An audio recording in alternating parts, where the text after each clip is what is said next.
Hi, welcome to the first Linear Algebra lecture of the Urban Computing Skills Lab 2016. Today we're going to cover some topics in linear algebra.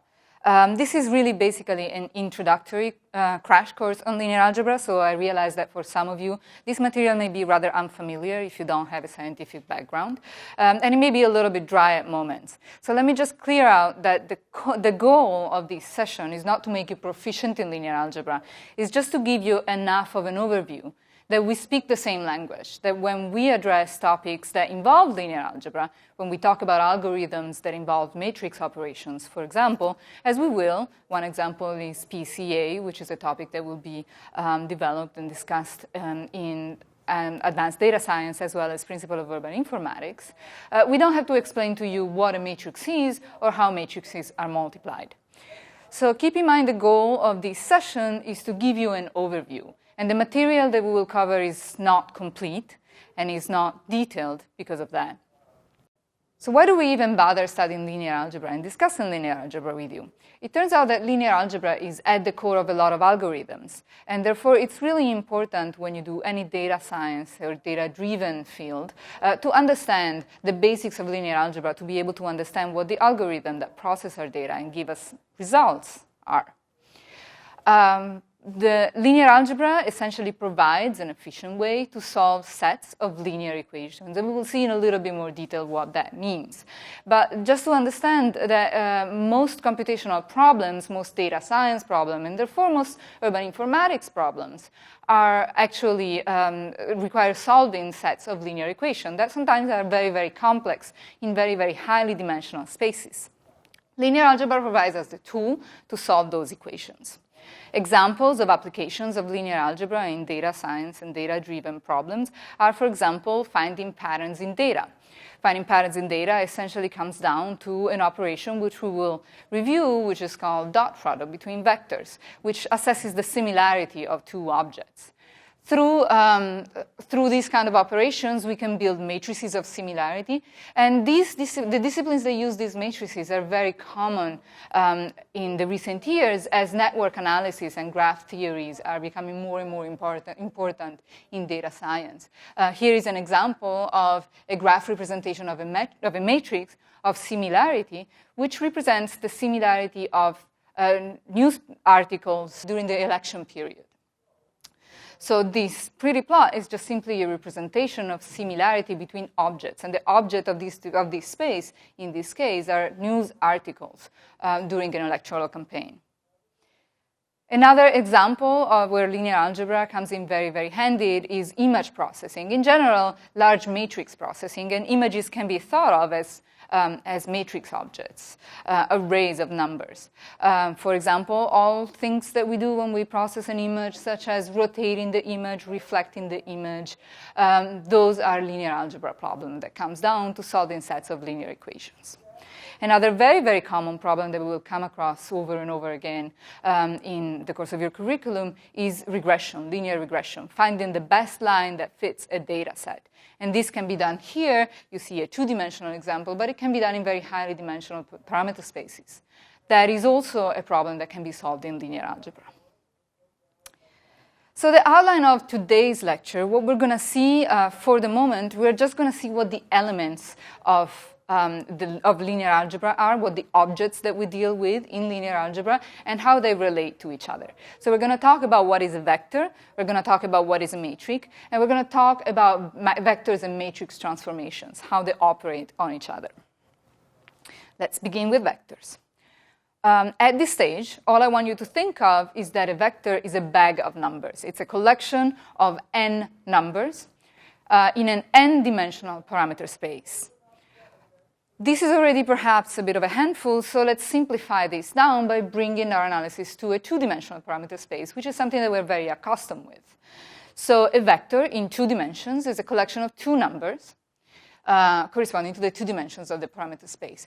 Why are we accustomed to this? Because this is a set of coordinates. This is how we orient ourselves when we move in a space, when we move, for example, in the city.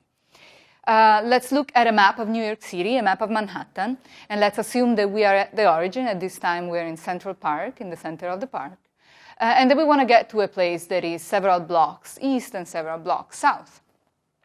Well, a vector is what's going to take us to that place. And it's going to tell us that we have to move 3 units in one direction and 2 units in the other direction. In reality, this may, in this case, be 10 blocks in one direction and 7 in the other. But the number 3 and 2 are conveyed in this vector. So vectors have 2 properties. The first property of a vector is the magnitude. So in any parameter space, whether it's 2-dimensional or n-dimensional, I can define this object, which is a set of coordinates in that parameter space.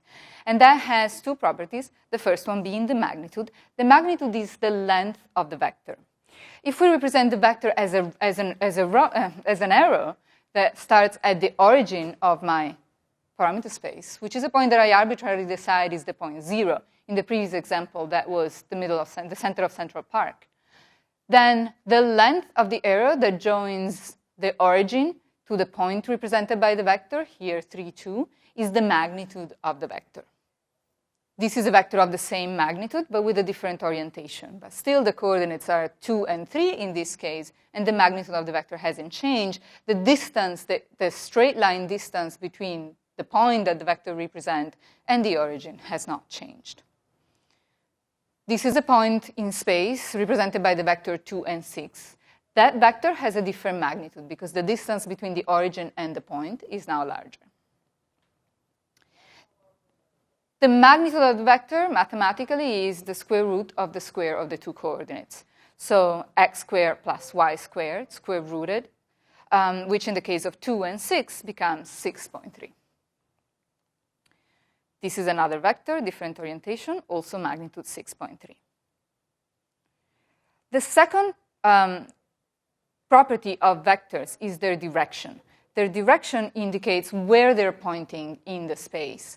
And we can express that as an angle. An angle, for example, from the x-axis, which is this axis by convention. So by convention, we'll define the direction of a vector as the opening angle between the vector and this horizontal line. Technically, that is given by the arctangent of the ratio of the numbers that make the vector into space, so the ratio of the x and y axis. But you don't really have to know that. All you have to know is that it's a function of the ratio of the axis. So as long as the axis ratios remain constant, then the direction of the vector remains constant. And we'll cover that in a little bit more detail in a second. So in this case, the alpha opening angle is 18.5. In this case, is 71.5. Notice that the magnitude of the vector has not changed. Vector 2, 6 and vector 6, 2 have the same magnitude, but different directions. And this is another vector with the same direction, but a different magnitude. OK, let's define some operations that we can do with vectors. The simplest operation is multiplying the vector by a scalar. A scalar is a constant, so it's a number. In this case, my scalar is a. If I multiply the vector v by a, and the vector v is given by the numbers 1 and 3, then av is given by a times 1 and a times 3. So I'm just simply multiplying element by element by the constant, by the scalar of the multiplication. So if the scalar is 2, that transforms my vector 1, 3 into a vector 2, 6. This is a new object. It's a new vector. It points to a different point in the 2-dimensional parameter space. The previous vector was 3, 1. The next vector is 2, 6. So a scalar multiplication has transformed a vector into another vector. And we'll see this over and over again. Now, if we can scale the length of the vector but maintain its direction, not change the angle between the vector and the x-axis, then we can cover all the points that exist between the origin and effectively infinity, just by changing the length of the vector but keeping it pointing in the same direction. In this case, I'm changing the magnitude of the vector between 0 and 6, and that creates a whole bunch of points that lie on this line. The material, the code that creates this image and a GIF of the image itself as it gets created is available for you on GitLab. So we change the magnitude of the vector. We can cover all the points that lie on the same line. Of course, if the magnitude of the vector, which again is just a scalar, is negative, we're going to cover all the points that lie on the same line but pointing in the opposite direction. So we can, in fact, go from minus infinity to infinity in magnitude and preserve the angle. And that describes a line in my two-dimensional parameter space. It would describe a plane in a three-dimensional parameter space, and so on and so forth. Let's keep this in mind, because this will come in handy when we'll discuss how we actually solve sets of linear equations. The equation of a line in the general form is given by y equal to ax plus b. A represents the slope of this line, so the angle between the x-axis and the line. And b represents the offset from the 0, 0 point, from the origin of the space. If I don't have an offset, then I'm in the case of the second equation, y equal to ax. I do not have an offset. My line goes through the center. It goes through 0, 0. Another way to think about it is that when x is 0, a times 0 is 0, so also y is 0. So we can do other operations with vectors. For example, we can sum vectors together. Let's go back to our vector 1, 3, and put it together with another vector, for example, 3, 2. When I sum vectors together, I trivially sum element by element. So the top element gets summed to the top element of the other vector, the bottom elements get summed to the bottom element of the other vector. So 3 plus 1 is 4, 3 plus 2 is 5, my new vector is 4, 5. But a more intuitive and more interesting way to look at this is to think about what I'm actually doing graphically on the 2D plane. So my vector 1, 3 points to this point right here.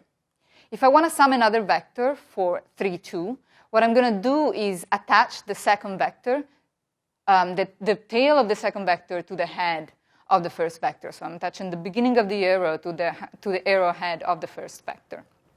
That moves me by 3 steps on the x-axis and by 2 steps on the y-axis from the new origin, which was the point where the first vector was pointing. And it gives me a new vector, which points to the point 4, 5. A very interesting operation with vectors is the dot product. I can multiply two vectors in different ways. We're just going to cover the dot product because it comes handy over and over again when we try to discuss similarity between objects. So formally, the dot product is defined as the product of the magnitudes. When you see bars around the vector, that's the notation for the magnitude of the vector. So the scalar that multiplied by that unit vector will give me the point where we're pointing at. So it's the product of the magnitude of the first vector times the magnitude of the second vector times the cosine of the angle between the vectors. The cosine is simply a function that sits between minus 1 and 1 that describes the angle. So the angle between the two vectors in this case could be this one if I'm looking at the vector 1, 3 and the vector 4, 5. I have a theta angle that separates the direction of vector 1, 3 and vector 4, 5. And depending on the value of theta, that dot product will change, even if the magnitude of the vectors is the same. In other words, if I move these vectors around, but keep the same length for the two vectors, then this dot product will change. If the two vectors lie on the same line, the cosine of the angle is 0 and its cosine is 1. That will give me the maximum value, once I have u and v, the maximum value for the dot product. If the vectors are perpendicular, the line between them is 90 degrees, the cosine is 0, that will give me 0. So the dot product of any vectors of any magnitude, if the vectors are perpendicular, are in a 90-degree angle, will be 0. And if the vectors point into opposite direction, the cosine of the angle will be minus 1. So the dot product will be negative. Again, this describes the similarity between objects in my parameter space. It describes where they're pointing. Are they pointing in the same direction, or are they pointing in directions that have nothing to do with each other? Are they pointing in opposite directions? If I want to go from my house to the university, but there's a coffee shop in between, I may want to look at the similarity of the location of coffee shops and the location of the university where I work so that I go to a place that is nearby and not to a place that is in a completely different direction. Once I have defined the similarity, once I know how to do the dot product between two objects in the parameter space, I can go to very complex spaces and think about very complex type of objects and describe the similarity between those. For example, here on the left side of the screen, you have the similarity matrix between musical tastes. So what is plotted for every row and every column, you have one kind of music, heavy metal, rap, opera, and then the same set of music types is plotted on the x-axis. And every point in this matrix, and we'll talk about what matrices are in a second, but every point in this matrix represents the similarity between the column and the row that correspond to that matrix. Blue means very dissimilar, meaning in this case that people that like one kind of music strongly dislike the other one. And red means very similar, meaning that people do tend to like both kinds of music on the row and on the axis. So the diagonal of this is how much people that like opera, for example, like opera, because on the diagonal you have the same element on the x, on the row, and on the arrows. So the diagonal value will always be 1, because it's a similarity of something with itself. On the right-hand side, again, you have the graphical representation, the network representation of news articles in election season that represents how similar bags of words, news articles represented as bags of words, are with each other and what the connections between these articles are. Let's move on and start talking about matrices. So the first way you want to think about matrices is just like you thought about vectors, as a collection of numbers. Except this collection of numbers is organized in a slightly different way. While vectors have, by definition, n by 1 dimension, so they're either a row of numbers or a column of numbers, arrays have 2 dimensions. In arrays, the numbers are organized in n columns that are n by m rows. In this case, we have a 2 by 3 matrix, 2 rows and 3 columns. Generally, we represent matrices with capital letters, in this case, the letter A, and the elements of a matrix, we tend to represent them with the same letter, lowercase, and the number that indicates the position in the matrix. So the 0, 0 element is in the 0 place row, the 0th row. We usually start from row 0 rather than row 1, and column 0 rather than column 1. A00 sits at the 00 place, A01 sits at the 01 place, row 0 and column 1, etc., etc. Much like I did with vectors, the simplest thing that I can think about doing with a matrix is multiply by a scalar. And much like I did with vector, the scalar multiplication works the same way. If I multiply the matrix A by the constant or scalar 2, then each element of the matrix will be doubled. So this will take this matrix 4, 2, 0, 5, 3, 1 to the matrix 8, 4, 0, 10, 6, 2.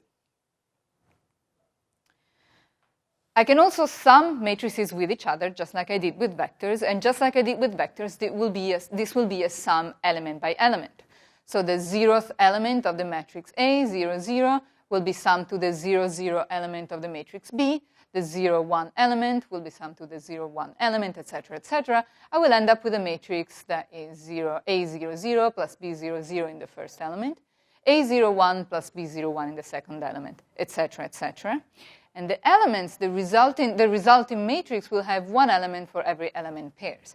So of course, in order to be able to do that, I need to have matrices of the same size, because I want to sum element by element. So if A is 2 by 3, I can only sum matrices that are 2 by 3 to A. And the resulting matrix itself will be 2 by 3. Next, we get to a bit more complicated and a bit more interesting operations that are proper to matrices. For example, the transpose of a matrix. The transpose of a matrix simply changes the location of the row to the location of the column. So at the element 0, 1, I will replace the element 1, 0. For the element 1, 0, I will replace the element 0, 1. I won't get in this lecture to tell you why these matrices are very useful, but they're very useful when we actually go in practice to solve systems of linear equations. But just for now, you may just limit yourself to know that these matrices exist, and they're actually trivially obtainable by just interchanging the nmth element with the mn element. So the nm element of matrix A is the mn element of matrix A transpose. And of course, the dimension of matrix A are n by m, then the dimensions of the transpose will be m by n, so 2 by 3 will become 3 by 2. Matrix multiplication, this gets a little trickier. If I want to multiply a matrix A by a matrix C, and actually I'm going to go to the whiteboard to show you because it's a little bit more intuitive. Let me define the matrix A as a 2 by 3 matrix, A0, 0, A0, 1, A0, 2, A2, 0, A1, 0, A1, 1, A1, 2. And let me define the matrix C as C0, 0, C0, 1, C1, 0, C1, 1, C2, 0, C2, 1. Notice the dimensionality that I've chosen for this matrix. This is 2 by 3, and this is 3 by 2. So if I want to multiply these matrices to get the matrix A times C, this is what I'm going to do. I'm going to take the first element of the first matrix, A0, 0, and multiply it by the first element of the second matrix, C0, 0. So A0, 0 times C0, 0. Then I'm going to take the second element of the first matrix, the element that sits on the first row and the second column, and multiply by the element on the next matrix that sits on the second row and first column. So here I'm going for A0, 1, and here I'm going for C1, 0. And I'm going to sum that to the previous product, A0, 1 times C1, 0. I'm going to do the same all the way down the row. So for the third element of the row, A0, 2 times C2, 0. This is the first element of the new matrix. Similarly, the second element will be given by the same row multiplied by the second column of the second matrix. So A0, 0 times C0, 1 plus A0, 1 times C1, 1 plus A0, 2 times C2, 1. This is the second element of the product matrix. And for the second row, I will do the same with the second row of the first input matrix. So A1, 0, C0, 0 plus A1, 1, C1, 0 plus A1, 2, C2, 0 is the first element of this row. And then the second element is A1, 0, C0, 1 plus A1, 1, sorry, C1, 1. No, that's right, C0, 1, A1, 1 times C1, 1 plus A1, 2 times C2, 1. This is the second element of the second row.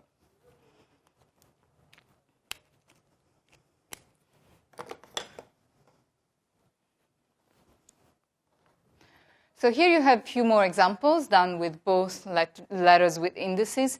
And let me move to some more compact notation by indicating every element of both matrices by a single letter. And I can get to higher spaces, of course.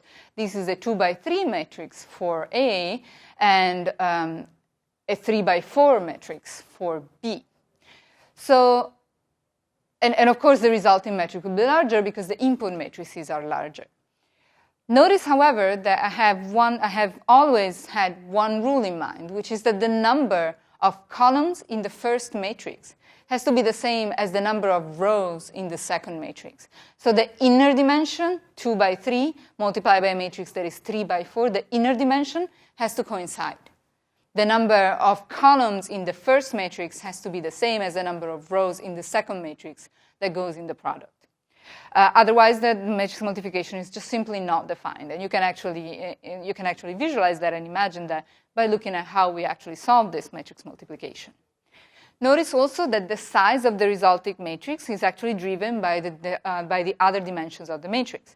So the number of rows of the next matrix of the resulting matrix is the number of rows of the first input matrix, whereas the number of columns is the number of columns of the second input matrix.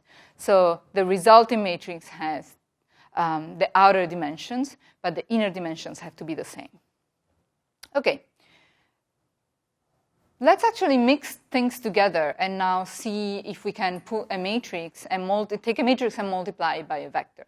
So as we discussed, we have a very easy way to visualize what vectors are. In a two-dimensional parameter space, they're a point. They're an object of my parameter space, however many parameters I have in the parameter space. They're a single point in an n-dimensional space.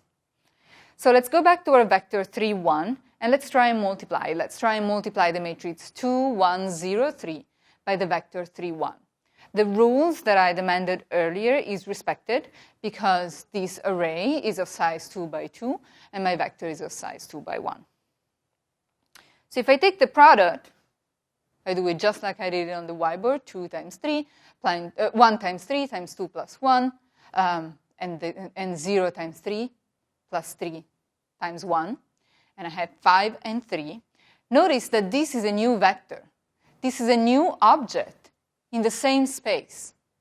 So what happened is that by multiplying it by a matrix, I have transformed an object of my space into a different object of my space. So really, what I told you that you can think of matrices as bags of numbers, the very way that you should think of matrices in linear algebra and in general when you use linear algebra for data analysis is that matrices are transformations. They're maps that take one object of my space into another object of the same space. So they're functions, they're transformations that allow me to move around in my space.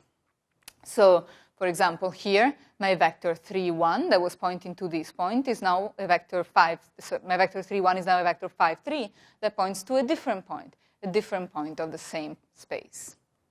So matrices are transformations. They map elements of the space, which are vectors, into other elements of the same space. There's a couple of special matrices that we need to address and cover. First of all, the identity matrix. The identity matrix is a matrix that when you multiply a vector by it, you get the same vector back. It didn't do anything. It doesn't transform. It transforms it onto itself. Formally, the matrix is a matrix that has all ones on the diagonals and all zeros elsewhere. So you may wonder why it is interesting to talk about an object that doesn't do anything. In fact, identity matrices are very, very important when we try and solve systems of linear equations, but also effectively they're the result of what would correspond to a division in the matrix space, what would correspond to a division between numbers. If I take a number and I divide it by itself, if I take 3 and I divide it by 3, I obtain 1. 1 is the identity matrix of the one-dimensional space of numbers. If I had an object that multiplied by A would give me the identity matrix, that effectively would be a division between matrices. Those objects exist in most cases. If you're lucky, you can find them. They're very hard to find in general. But this is called the inverse of a matrix A. It's a matrix such that when I multiply A times A, I obtain the identity matrix, which again is a matrix that has all ones on the diagonal and all zeros elsewhere. Also, you can think of the identity matrix as a scalar. In fact, a scalar times the identity matrix does to a vector exactly what multiplying a vector does to a vector. It multiplies it element by element. But you can do that multiplication in terms of vector and matrix multiplication just like we did on the whiteboard.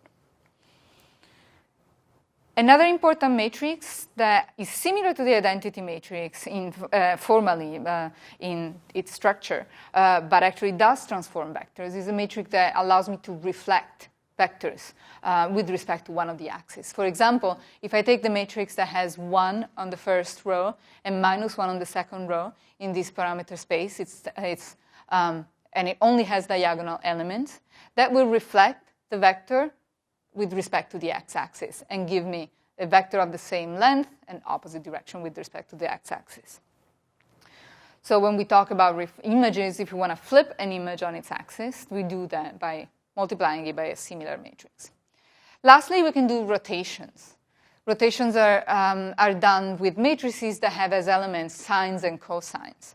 Particularly, this is the matrix that will allow me to rotate a vector onto the space by 30 degrees counterclockwise. So we'll map this vector 3, 1 into another vector, which happens to be 2, 2.4.